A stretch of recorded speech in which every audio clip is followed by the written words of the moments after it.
The hiring and then nearly immediate firing of a new U.S. attorney in Seattle has ignited a potential showdown between the courts and the White House. President Trump fired newly appointed U.S. Attorney Roger Rogoff less than an hour after he was sworn in.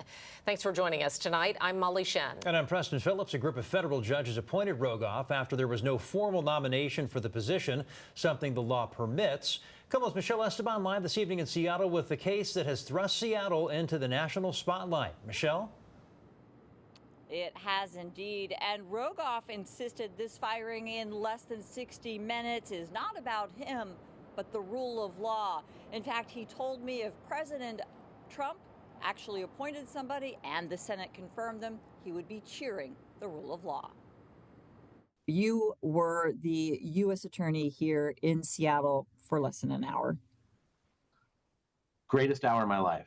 Roger Rogoff, a longtime federal prosecutor, former King County Superior Court judge, and former director of Washington's Office of Independent Investigations, was sworn in, and less than 60 minutes later, says he got fired by this email titled "A Message from the President." I'm informing you that pursuant to his authority, President Trump is hereby removing you from the office of the United States Attorney.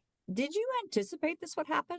Given that for the last 2 weeks after we were made aware that the administration knew that I was going to be appointed, and we had tried to contact them to have a conversation, and we had not received any response back, I was pretty settled with the idea that this was probably going to be the result. When I asked the Department of Justice why, they sent me this post on X by the acting AG.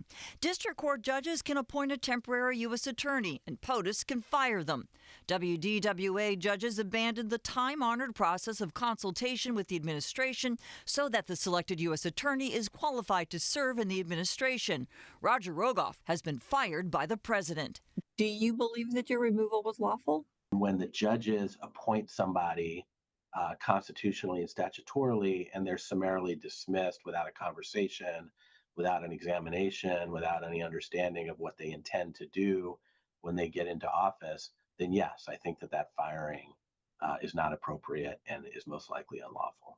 But Blanche's post doesn't dispute the judge's appointment power, but rather the president's removal power overriding it. It was an honor to at least for an hour, have a little bit of kinship again with the incredible lawyers who work in the Western District of Washington and do that work every day for the U.S. Attorney's Office.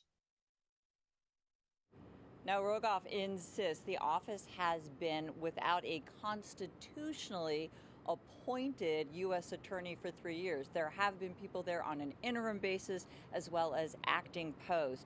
I asked him if he will challenge this in court. He said he does have a legal team and they are evaluating. I also wanted you to know that I reached out to the judges who appointed him for comment.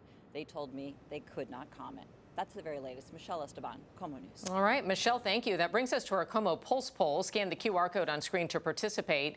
Tonight, we're asking, how worried are you about political interference in the American justice system? Our live look at the results shows most people responding, and 72% say they're very worried, 10% say somewhat, 18% not worried. Again, if you'd like to weigh in, scan the code that's on your screen. It'll take you directly to the story on KOMOnews.com.